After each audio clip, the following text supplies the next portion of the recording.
Et pour ne pas être balayé par les technologies américaines ou chinoises, Emmanuel Macron relance la nécessité de recourir à ce qu'on appelle les eurobonds. Ce nouvel emprunt européen permettrait de financer des industries stratégiques. Alors quels seraient les besoins et pour quel montant? Décryptage avec Demet Korkmaz dans 64 Échos. Bonsoir Demet. Bonsoir. Petite mise au point nécessaire pour commencer, c'est quoi un eurobond? Comment ça marche? Alors, un eurobond, c'est l'équivalent en français d'une euro-obligation. C'est un emprunt émis en commun par tous les États membres de l'Union européenne. Et donc, ce sont des investisseurs publics ou privés qui achètent de la dette européenne. Ils sont donc des prêteurs pour les pays de l'Union. Alors, l'intérêt est multiple. Il permet de lever des très grosses sommes. Les remboursements sont mutualisés. Et surtout, pour les pays déjà très endettés ou en difficulté, cela permet d'emprunter à des taux plus avantageux puisque les risques sont partagés. Cette idée, elle n'est pas nouvelle, mais la France peine à convaincre ses partenaires, notamment l'Allemagne, pour qui le risque serait d'accentuer le niveau d'endettement de certains États. La France en particulier, dans l'état des finances, inquiète particulièrement ses voisins européens. Mais pour le président français, il y a urgence car sans cette force de frappe, l'Europe prise en étau risque d'être balayée par ses concurrents chinois ou américains. Emmanuel Macron est-il un peu plus précis sur les sommes qu'il faudrait engager ?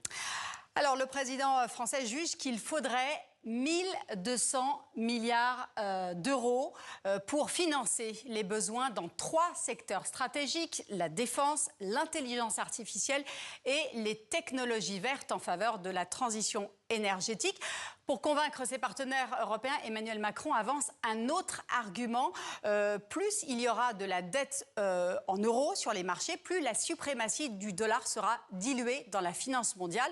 L'Europe est d'ailleurs sous-endettée, selon Emmanuel Macron. Et d'ailleurs, il a raison, regardez les chiffres. Les emprunts publics de l'ensemble des pays de l'Union européenne représentent 15 000 milliards d'euros versus 38 000 milliards de dollars pour les États-Unis. Et cet appel d'Emmanuel Macron n'arrive pas par hasard du tout. C'est demain que doit se tenir le 3e sommet industriel européen à Anvers, en Belgique. Cette année, le sommet aura pour thème la compétitivité. Et cette compétitivité européenne pâtit surtout des écarts de coûts de production. Les produits chinois qui arrivent en Europe sont 30 à 40% moins chers à fabriquer. C'est ainsi que Pékin parvient à asphyxier des pans entiers de l'économie européenne.